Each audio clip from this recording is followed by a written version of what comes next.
अखिलेश यादव ने कहा पिछड़ों की जाति आधारित गिनती होनी चाहिए। तेजस्वी यादव ने बिहार में कहा पिछड़ों की जाति आधारित गिनती होनी चाहिए। नीतीश कुमार ने कहा पिछड़ों की जाति आधारित गिनती होनी चाहिए। केवल कहा ही नहीं, भारत बंद के आंदोलन का नतीजा सामने आया कि नीतीश कुमार ने बिहार में पिछड़ों की जाति आधारित गिनती की और ये आंदोलन की हमारी जीत है। 64% पिछड़ों के लोक संख्या का फिगर सामने आया। साथियों, आज पिछड़ों की जनसंख्या काफी संख्या में है, लेकिन लोक संख्या के अनुपात में उनका प्रतिनिधित्व नहीं है। मंडल कमीशन ने 27% रिजर्वेशन दिया, लेकिन ये जो रिजर्वेशन है ये आईआईटी में, आईआईएम में पढ़ने के लिए है, लेकिन फैकल्टी में कोई रिजर्वेशन नहीं है। मंडल कमीशन की लड़ाई इस देश में लड़ी गई और मंडल कमीशन के विरोध में कमंडल आरएसएस ने खड़ा किया और ओबीसी के ही लोग मंडल कमीशन के विरोध में खड़े किए गए।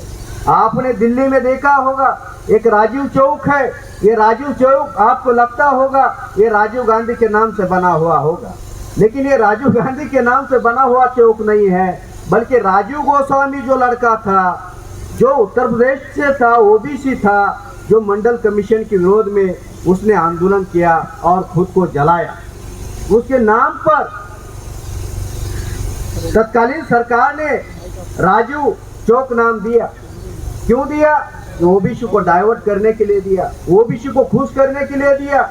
विनय कटिया OBC, Uma Bharti OBC, Kalyan Singh OBC, ऋतंबरा OBC, इनका इस्तेमाल भी मंडल कमीशन के विरोध में किया गया। साथियों, इस देश में मस्जिद मंदिर के विवाद का षड्यंत्र तो ओबीसी और माइनॉरिटी ने समझ लिया है, लेकिन आज जो षड्यंत्र हमारे साथ में हो रहा है वो इलेक्ट्रॉनिक वोटिंग मशीन द्वारा किया जा रहा है। इस षड्यंत्र को ओबीसी और माइनॉरिटी के लोगों ने समझना चाहिए। आज संविधान ने जो हमें वोटिंग का जो राइट दिया है 326 आर्टिकल के तहत, ये वोटिंग का राइट खत्म किया जा रहा है, हमारा वोट जीरो किया जा रहा है।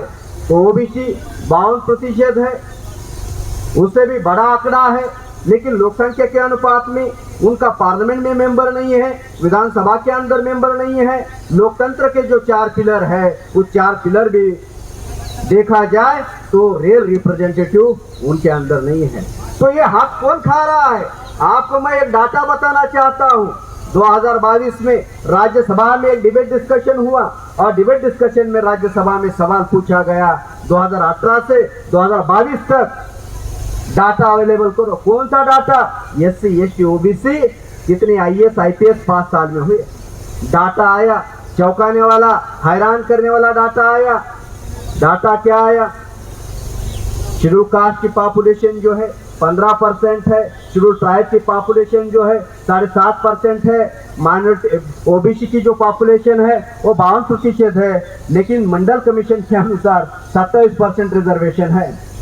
डाटा आया 5 साल में शेड्यूल कास्ट के 7.5% आईएएस आईपीएस भरे गए।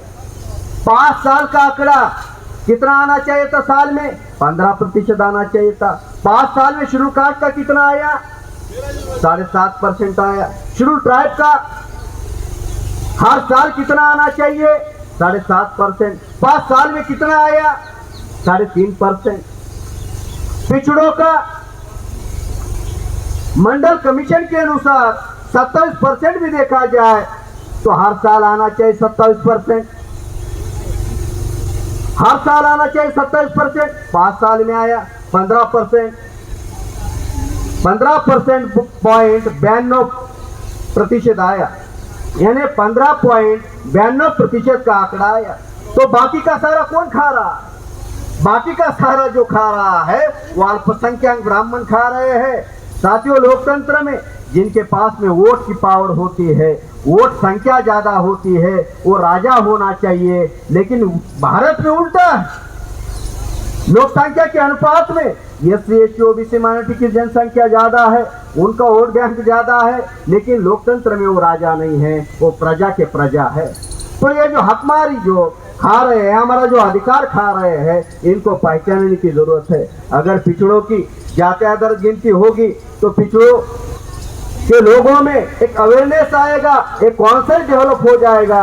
हमारी लोक संख्या सबसे ज्यादा है, लोक संख्या के अनुपात में सेपरेट बजट एलोकेट करना चाहिए सरकार ने, जो नहीं कर रही है। लोक संख्या के अनुपात में IIT IIM में प्रतिनिधित्व होना चाहिए, फैकल्टी में रिजर्वेशन होना चाहिए। JNU दिल्ली में है, कितने ओबीसी के प्रोफेसर है, ये भी जांचने की जरूरत है। आज जो साथियों हमारे विरोध में जो षड्यंत्र चल रहा है, ये मंडल कमीशन के भी विरोध में चला था। आपको लगता है दिल्ली का जो मुख्यमंत्री रहा केजरीवाल, वो हमारे हक्काधिकार की लड़ाई लड़ रहा है? हमारे हक्काधिकार की लड़ाई केजरीवाल नहीं लड़ रहा है। अरे वो तो मंडल कमीशन के विरोध में उसने आंदोलन खड़ा किया था दिल्ली में, यूथ फॉर इक्वेलिटी नाम का आंदोलन खड़ा किया था पिछड़ों के विरोध में। जो कम्युनिस्ट पार्टी है, कम्युनिस्ट पार्टी की एक विंग दिल्ली के JNU में काम करती है, student federation of India. Student federation of India ने भी मंडल कमीशन के विरोध में आंदोलन खड़ा किया। RSS BJP तो ऑलरेडी कर रही थी, लेकिन कांग्रेस भी पीछे नहीं। अभी कांग्रेस का जो राहुल गांधी है, वो पार्लियामेंट में कह रहे पिछड़ों की जाति आधारित गिनती होनी चाहिए। अरे ये जो एजेंडा लेकर आए, ये जो 2024 के लोकसभा में एजेंडा इंडिया गठबंधन ने सामने लाया, किसका एजेंडा? ये एजेंडा हमारा है। पिछड़ों की जाति आधारित गिनती होनी चाहिए। इसलिए वामन मेश्राम साहब ने 2011 में दिल्ली के रामलीला मैदान में कार्यक्रम लाखों के संख्या में तादाद में वो सफल किया था। उसके बाद की डेवलपमेंट है, क्योंकि 2011 के बाद में 2014 आता है। 2014 2011 के पहले तो आता नहीं है।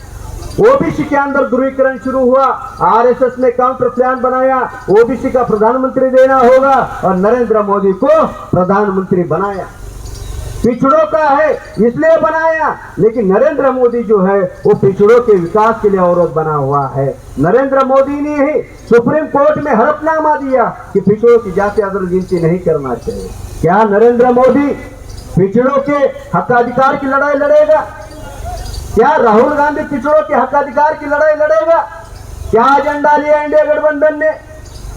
पिछड़ों की जाति आधारित गिनती करेंगे, शेड्यूल कास्ट और शेड्यूल ट्राइब के ऊपर एट्रोसिटीज हो रही है, संविधान और लोकतंत्र बचाएंगे, इलेक्ट्रॉनिक वोटिंग मशीन हटाएंगे। अरे जिन लोगों ने हमारे हकाधिकार के विरोध में काम किया, नेहरू ने पानी पी पी कर पार्लियामेंट के अंदर ओबीसी के हकाधिकार के विरोध में काम किया। नेहरू गांधी के लड़की ने, इंदिरा गांधी ने विरोध किया, इंदिरा गांधी के लड़के ने, राजीव गांधी ने विरोध किया। क्या राजीव गांधी का लड़का राहुल गांधी ओबीसी के हक अधिकार की लड़ाई लड़ेगा? लड़ेगा? नहीं लड़ेगा। इसलिए सावधान होने की जरूरत है। ये खबर आई, सहारा पेपर में खबर छाप कर आई, और राहुल गांधी ने कहा हम पिछड़ों के जाति आधारित गिनती का मुद्दा उठा रहे थे, तो दीदी ने विरोध किया। अरे ये कौन सी दीदी है? तृणमूल कांग्रेस की पश्चिम बंगाल की दीदी है। दीदी का प्रभाव इतना राष्ट्रीय स्तर पर है, अरे जो बंगाल तक सीमित है, उसके दबाव में आकर राहुल गांधी कह रहे हमने पिछड़ों की जाति आधारित गिनती को लेकर सीरियस नहीं हुए। और किसके दबाव में काम कर रहे हो?